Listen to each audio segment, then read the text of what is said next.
కాళ్లలో నొప్పి, నరాల వాపు వంటి లక్షణాలతో బాధపడుతున్నారా? వెరికోస్ వెయిన్స్ లో అత్యాధునిక చికిత్స ఏవిస్ వాస్కులర్ సెంటర్.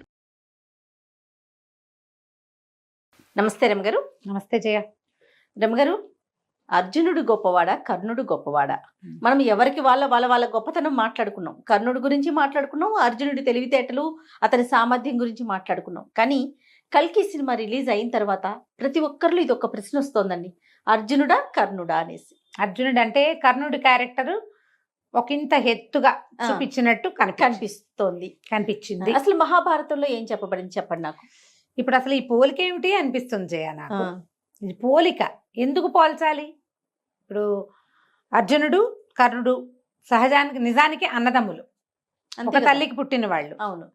ఏదో పాత్ర భేదంతో ఆయన వేరే చోట పెరిగాడు, ఈయన తల్లి దగ్గరే పెరిగాడు. రాజకుమారుడిగా పెరిగిన వాడు వేరు, సూతకుమారుడిగా పెరిగిన వాడు వేరు. ఆయన పెద్దవాడు కూడా అర్జునుడి కంటే కనీసం ఒక 10 సంవత్సరాలైనా ముందు పుట్టుండొచ్చు కదా. అంతేగా.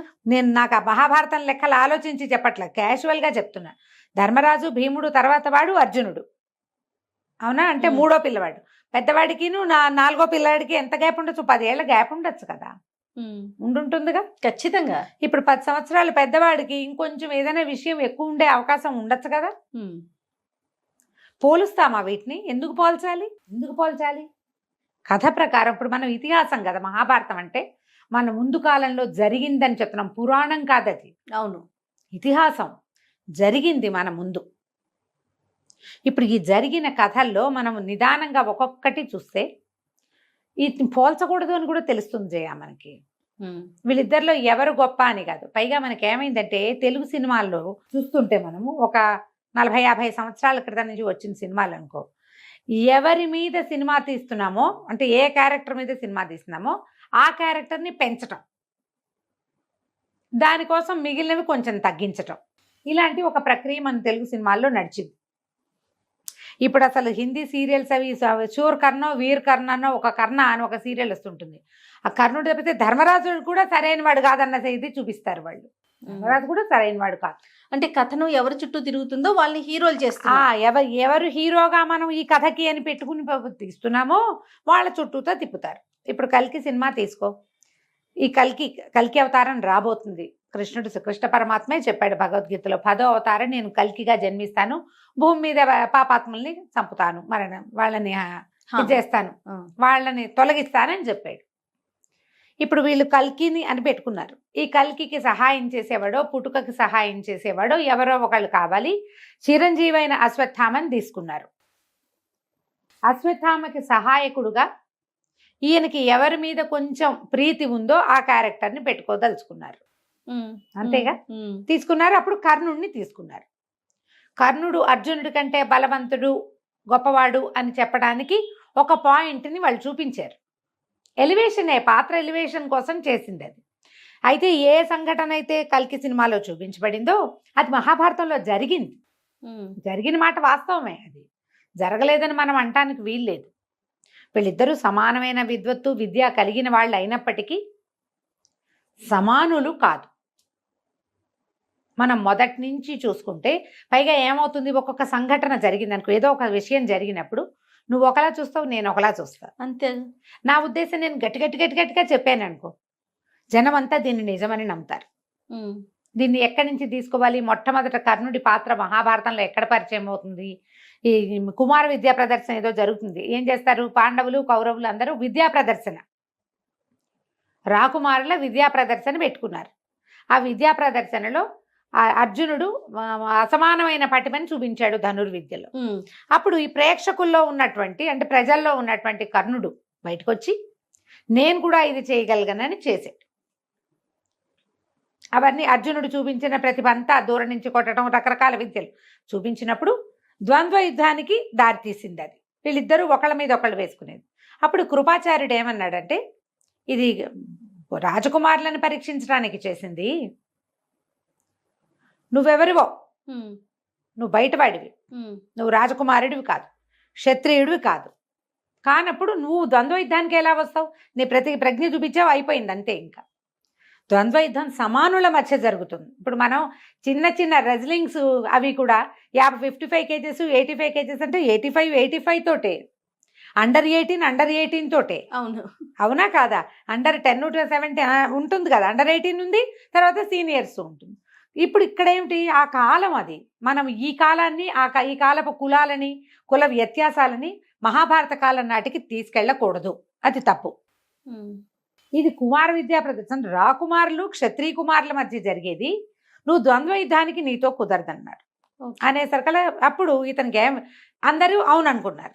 దుర్యోధనుడికి ఎలా అర్థమైంది, అమ్మ బాబోయ్ వీళ్ళు అద్భుతమైన ధానుష్కుడిని చెడగొట్టేస్తున్నారు, మన అర్జునుడిని ఓడించడం. ఇంత భీముడంటే భయం లేదు, అసూయ తప్ప.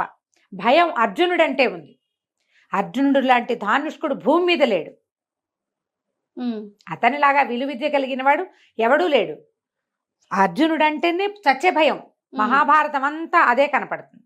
అసలు చివరికి యుద్ధ సమయంలో కురుక్షేత్రంలో ఎన్నిసార్లు అర్జునుడిని ఎదుర్కోలేక పారిపోతారో వాళ్ళంతా కనపడుతుంది క్లియర్గా.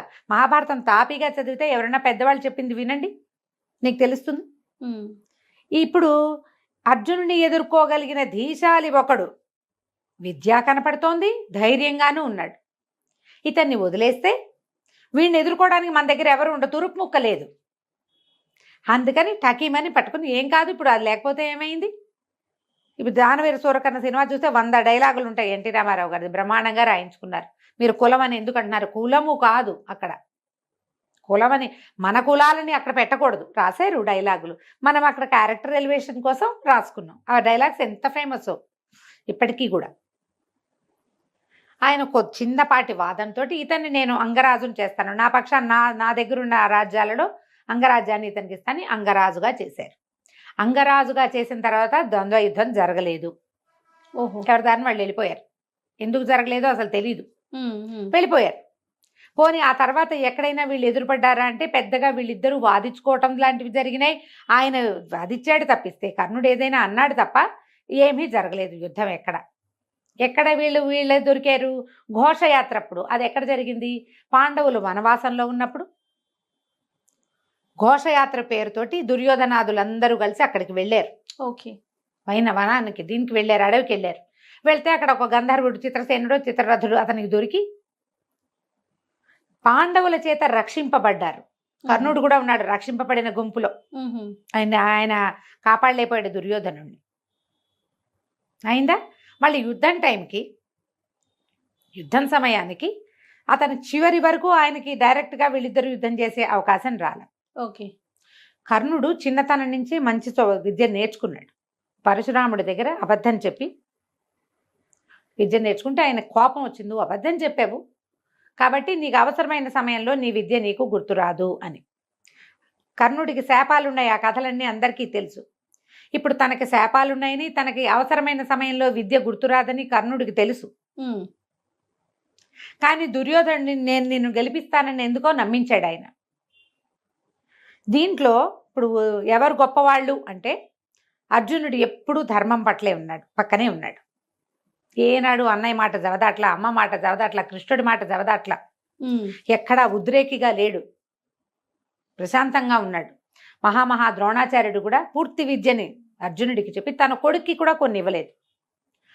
కొన్ని విద్య అస్త్రాలప్పుడు నువ్వు నాకు ఇవ్వలేదు అర్జునుడికి ఇచ్చావని అశ్వత్థామ అడిగితే అర్జునుడు సంయమి, అంటే నియమం కలిగిన వాడు, శాంత స్వభావుడు, ఉద్రేకానికి లోనయ్యి అస్త్రాలు వేసేసేవాడు కాదు. అలాంటి వాళ్ళకి ఇవ్వకూడదు, కోపిష్టి వాళ్ళకి అన్యస్త్రాలు ఇవ్వకూడదు. వాడు ప్రతి చోట పిడుక్కి బియ్యానికి ఒకటే మంత్రం, పిచుక మీద బ్రహ్మాస్త్రం వేయకూడదు. అది ఎవరికి తెలుస్తుంది, సహనశీలికి. ఇక్కడ ఎంత వేయాలో అంతే వేయాలి. పిచుక మీద బ్రహ్మాస్త్రం వేస్తావు నువ్వని అశ్వత్థామని కేకలేసాడు, తండ్రి వద్దన్నాడు అన్న సీన్లు 1-2 కనపడతాయి మనకి మహాభారతంలో. అన్ని విద్యలు కలిగిన అర్జునుడు చాలా విపత్కర పరిస్థితి అయితే గాని పెద్ద అస్త్రాలు వేసినట్టుగా కనపడదు అసలు మనకి. వీళ్ళిద్దరూ ఎదురుపడ్డప్పుడు ఆయనకి ధర్మం లేదు, ఆయన పక్కన ఆయన స్నేహంగా ఉన్నాడు. దానం అంటే రోజంతా దానం చేయటం కాదు, ఫలానా సమయంలో దానం చేస్తాను అన్న నియమం ఉంది కర్ణుడికి. నియమం ప్రకారం దానాలు చేసేవాడు. స్నేహం నిలబెట్టుకోవటం కోసం తనకి అస్త్రాలు పనిచేయవని, తను యుద్ధంలో గెలవలేనేమోనన్న సంగతి తెలుసు ఆయనకి ఖచ్చితంగా. కానీ చివరి వరకు తనకు సహాయం చేసిన దుర్యోధనుడి దగ్గర ఉన్నాడు. ఆయన నందంటే నంది, పందంటే పంది అన్నాడు. అవును. ఇది తప్పు, ఈ పని అని చేయకూడదు చెప్పలేదు. అనలేదు. ఇప్పుడు ఎవరు గొప్ప అనాలి? అసలు కర్ణుడు గొప్ప అన్న ప్రశ్న రావచ్చా మనకి? రాకూడదు. ఇప్పుడు గొప్పతనాలు అనేవి ఏదో ఒక్క విషయంలో ఉంటుందా? పూర్తిగా సంపూర్ణంగా చూస్తా కదా, అతను ఒట్టి విద్యలే కాదుగా, వ్యక్తిత్వము అది లేదు. మన మహాభారతం లాంటి దాంట్లో ఒకడి యుద్ధ విద్యో ఒకడి వ్యక్తిత్వాన్ని తీసుకోకూడదు, అన్నీ కలిపి తీసుకోవాలి. అన్నీ కలిపితేనే వాడు ఎంత సుగుణాభిరాముడు అనేది కదా మనకు తెలిసేది. ఆయన ద్రౌపది వస్త్రాపహరణం అప్పుడు కర్ణుడి ప్రవర్తన సమర్థనీయంగా కనపడదు మనకి, ఘోషయాత్ర అప్పుడు సమర్థనీయంగా కనపడదు. మరి ఇలాంటప్పుడు ఎలా వీళ్ళిద్దరిని చేస్తాం? ఆయన క్యారెక్టర్ అయింది, ఈయన క్యారెక్టర్ అయ్యింది. శక్తిశాలి అంటావా? తప్పకుండా శక్తిశాలి, బలం ఉంది, ఆయనకు విద్య ఉంది. కర్ణుడికి విద్య ఉన్నది. ఆయన అర్జునుడిని ఎదుర్కోగలనన్న సాహసం ఉంది, ఎదుర్కోగలన ఆ సాహసం కూడా ఉంది ఆయనకి. ఈయనకి అర్జునుడిని, మన కర్ణుడి గురించి ఒక పురాతన గాథ ఒకటి చెప్తారు జయ. ఈ కర్ణుడు శాపవశాత్తు జన్మించినవాడు, నరనారాయణుల చేతిలో మరణం ఉన్నవాడు. అందుకని వీళ్ళని ఎదుర్కొని మరణించాడు ఆయన అర్జునుడిని. ఈ కథ సింపుల్గా చెప్తా, ఎలాబరేట్గా ఇంకోసారి చెప్దాం. ఈ నరసింహావతారం తర్వాత విష్ణుమూర్తి కవల పిల్లలుగా ధర్ముడు అనే ఆయనకి జన్మించాడు. పుట్టుకతోటే వీరాగులు వాళ్ళు, నరుడు నారాయణుడు పేరుతోటి. ఈ నరసింహస్వామిలోని శరీర భాగమేమో నరుడుగాను, సింహముఖమేమో నారాయణుడుగాను జన్మించారని ఇది ఒక కథ చెప్తారు. అయితే జన్మించిన తర్వాత వాళ్ళు పరమ విరాగులుగా ఉండేవారు, పుట్టుకతోటి పరాక్రమవంతులు, కవలలుగా జన్మించారు. ఒకళ్ళనొకళ్ళు విడిచి ఉండేవాళ్ళు కాదు, తపస్సు చేసుకునే వాళ్ళట హిమాలయాల్లో. ఒకసారి ప్రహ్లాదుడు అటు వచ్చి ఆయుధాలు పక్కన పెట్టి వీళ్ళు తపస్సు చేసుకుంటూ ఉంటే, ఇదేమిటి వీళ్ళు కపట సన్యాసుల్లాగా ఉన్నారని వాళ్ళ మీద యుద్ధం చేశాడు. ఎంత యుద్ధం చేసినా గెలవలేకపోయాడు. ఆయన విష్ణుమూర్తిని ప్రార్థిస్తే విష్ణుమూర్తి వచ్చి, నా అంశావతారాలు వీళ్ళని నువ్వు జయించలేవని చెప్తే ప్రహ్లాదుడు నమస్కారం చేసి వెళ్ళిపోయాడు. అక్కడి నుంచి ఇంద్రుడు ఇంత తపస్సు చేస్తుంటే, ఎవరైనా తపస్సు చేస్తే ఇంద్రుడికి భయమట పురాణాల ప్రకారం. ఇంద్ర పదవి వెళ్ళిపోతుంది వాళ్ళకి. అంతే. అందుకని రంభ, ఊర్వశి, మేనక, ఊర్వశిని పంపల, రంభ, మేనక, తిలోత్తమ వీళ్ళందరినీ పంపించాడు, వీళ్ళని మైమర్పించడం కోసం, తపస్సు పాడు చేయటానికి. వీళ్ళందరూ ఆడినా పాడినా వాళ్ళలో ఏ చలనము లేదు. ఆయన నారాయణుడు తొడ చరిస్తే తొడలో నుంచి ఒక మహాద్భుత సౌందర్యవతి పుట్టిందట. ఊరువు నుంచి, ఊరువు అంటే తొడ సంస్కృతంలో, ఊరువు నుంచి జన్మించింది కాబట్టి ఊర్వశి అన్నారు ఆమెని. ఆ ఊర్వశి ఇంతకంటే మీకంటే మహాద్భుత సౌందర్యవతిని నేను చేయి జరిచి పుట్టించగలనని చెప్పాడు. ఆవిడ్ని ఇంద్రుడికి కానుకగా పంపించాడు, మేమంద ఇంద్ర పదవి కోసం తపస్సు చేయటం లేదు అని. ఆ కాలంలోనే ఒక రాక్షసుడు ఒకడు బ్రహ్మ కోసం తపస్సు చేసి 1000 కవచాలని వరంగా పొందాడట. సహస్ర కవచుడు వాడి పేరు. ఈ 1000 కవచాలు పొందినవాడు నరనారాయణుల మీదకి యుద్ధానికి వచ్చాడు. యుద్ధానికి రమ్మని పిలిచాడు. వీళ్ళు ఏమన్నారు? యుద్ధానికి రమ్మని పిలిస్తే ధర్మం, వెళ్ళాలి. పాచికలాడడానికి రమ్మని పిలిచినా వెళ్ళాలి, ధర్మం. వీళ్ళిద్దరు ఏమన్నారంటే, నారాయణుడు అన్నట్టు నువ్వు ఒకడివి, మేమిద్దరం ఇట్లా చేయకూడదు, ఒక పని చేస్తాం, మా తపస్సు పాడవదు, ఒకళ్ళు నీతో యుద్ధం చేసినప్పుడు రెండో వాళ్ళు తపస్సు చేసుకుంటాం అని చెప్తే, తేపకు ఒకళ్ళు చొప్పున 1000 సంవత్సరాలని చెప్తారు కదా, 100 సంవత్సరాలేమో మరి. ఇన్ని సంవత్సరాలు యుద్ధం చేసి ఆయన అలిసే టైంకి ఒక్క కవచం పగలగొట్టగలిగాట. అప్పుడు ముందు చేసిన నారాయణుడు తపస్సు చేసుకుంటుంటే నరుడు యుద్ధం చేశాడు. అట్లా కొన్ని వేల సంవత్సరాలు యుద్ధం చేసి 999 కవచాలు ఊడగొట్టేశారు వాళ్ళు. ఇంకా ఒక్క కవచమే మిగిలిందని గ్రహించుకున్న సహస్ర కవచుడు పారిపోయాడట అక్కడి నుంచి, యుద్ధభూమి నుంచి పారిపోయి సూర్యుడిని శరణుజొచ్చాడు. శరణుజొచ్చితే సూర్యుడు ఏమన్నాడంటే, నేను నీకు ఎక్కువ కాలం ఆశ్రయం ఇవ్వలేను, నరనారాయణుల అవతార పరిసమాప్తి వరకు నిన్ను దాచిపెట్టగలనని చెప్పాడు.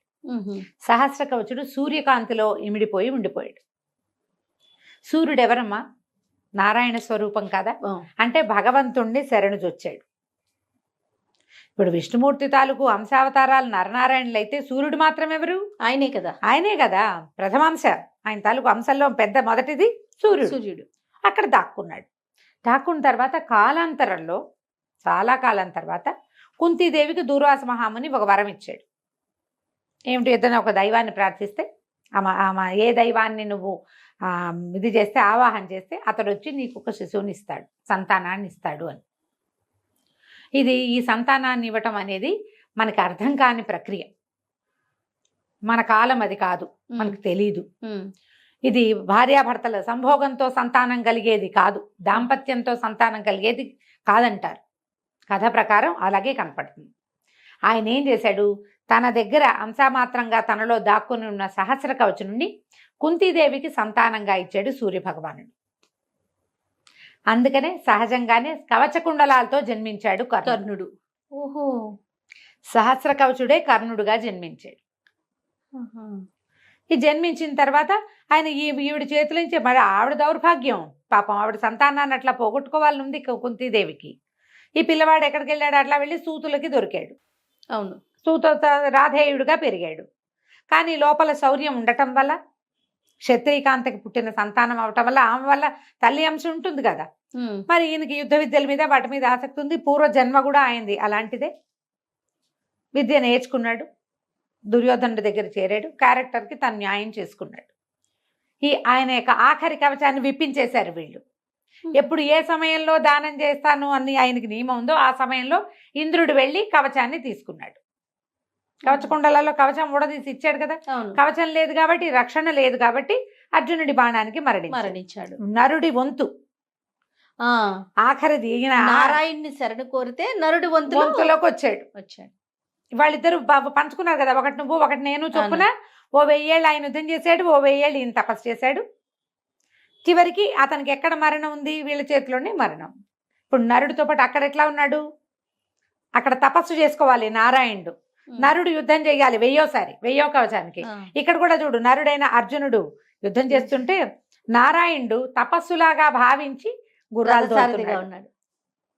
సరిగ్గా సీక్వెన్స్ ప్రకారం జరిగింది. ఇప్పుడు ఈయన్ని పోల్చొచ్చా మనం? అస్సలు పోల్చకూడదు.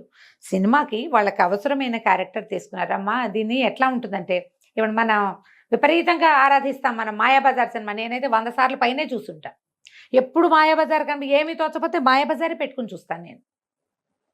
తోచకపోతే అదే ఒక దృశ్య కావ్యం. సినీ జగత్తులో, తెలుగు సినిమా వినీలాకాశంలో అద్భుతమైన చంద్రుడు ఎవరంటే మాయాబజార్ సినిమానే చెప్పాలి మనం. అవునా కాదా? ఖచ్చితంగా. మరి మాయాబజార్ కథ పుకిటి పురాణం కదమ్మా. కథలో ఎలా చెప్పారు, మొట్టమొదట పాండవులు వనవాసానికి వెళ్ళినప్పుడు కుర్రాడు అభిమన్యుడు సత్యవంతుడై వచ్చినట్టు నారచీరలు కట్టుకొచ్చాడు. సుభద్రాదేవి కూడా నారచీరలే కట్టుకుందాన్ని. నిజానికి పాండవులు అడవికి వెళ్ళినప్పుడు అభిమన్యుడు 2-3 సంవత్సరాల చంటి పిల్లవాడు. పురాణం ప్రకారం, మహాభారతం ప్రకారం. వాళ్ళు 13 ఏళ్ళు అక్కడ ఉన్నారా? ఇదని తర్వాత ఒక ఏడాదికి యుద్ధం మొదలు పెట్టారా? అంటే 14 ఏళ్ళ. చనిపోయినాటికి అభిమన్యుడికి వయసు ఎంతమ్మా? 16 సంవత్సరాలు. చంద్రాంశతో జన్మించాడు. చంద్రుడికి 16 కళ్ళే, 15 కళలు. 16వ కళ రాగానే మళ్ళీ మారిపోతాడు ఆయన. 16వ సంవత్సరంలో మరణించాడు. అంటే ఎన్నేళ్ళు? పాండవులు అడవికి వెళ్ళే నాటికి 2 లేదా 3 మధ్యలో. 3 ఏళ్ల పిల్లాడిని మనం పెండ్లి కుమారుడు అయ్యే వయసు పిల్లాడిగా చూసాం. అవునా? శశిరేఖను ఆయన పెళ్లి చేసుకున్నట్టుగా మన కథల్లో తెలియదు మనకి. మనం ఎంత కథ చూసాం జయ, మనమేం అడగలేదే దాని మీద ప్రశ్నలు. పోనీ ఇవాళంటే మహాభారతం మనకెవరికి పెద్దగా తెలియదు. కుర్రాళ్ళంతా ఇప్పుడు మహాభారతం పుస్తకం మీద పడ్డారు. పూర్వం అప్పట్లో ఈ సినిమా వచ్చిన 50-60 ఏళ్ల నాడు మహాభారతం మీద గట్టి పట్టున్న వాళ్ళే ఉన్నారుగా లోక సామాన్యంగా అందరూ. కానీ చూశారు కదా. ఆ మాత్రం స్వతంత్రం తీసుకుంటారమ్మా, తీసుకోవచ్చు కూడా. మనం దానివేరు సోరకర్ని చూసాం. ఇప్పుడు ఆయన రామారావు గారు ఏ సినిమా తీశారో ఆ క్యారెక్టర్ ఎలివేట్ చేశారు. ఇది కొన్ని శ్రీకృష్ణ పాండవి అనే సినిమాలో ఎన్టీఆర్ చేసింది దుర్యోధనుడి క్యారెక్టర్. అవును, దుర్యోధన్ని. శ్రీకృష్ణ పాండవి అనే సినిమాకి పోస్టర్ తెలుసా? ఆయన ఒక పెద్ద సింహంలాగా ఉన్న ఆసనం మీద చెయ్యేసుకుని కూర్చున్న పోస్టర్ ఉండేది.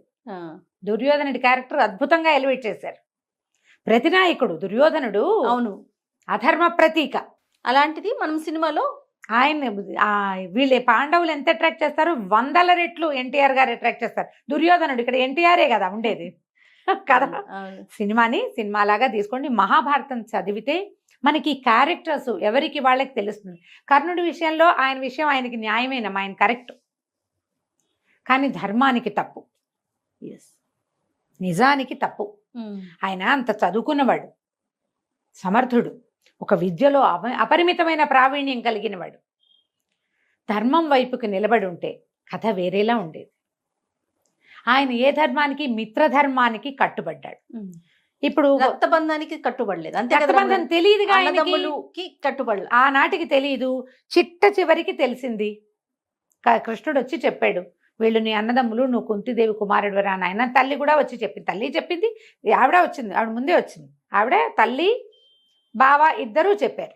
అప్పటికే అయిపోయింది. చెప్పినా సరే ఈయన ఏమన్నాడంటే, నేను ఇలా చెయ్యను, మిత్రబంధానికి నేను ఆ మిత్రద్రోహం చేయను అన్నాడు. అది ధర్మం. ఆ విషయంలో ఆయన క్యారెక్టర్ కరెక్ట్. మనం విద్యల దగ్గర అంటామా, అలా చెప్పలేకపోతాం. ఆయన విద్య ఆయనది గొప్ప, అర్జునుడి విద్య అర్జునుడికి గొప్ప.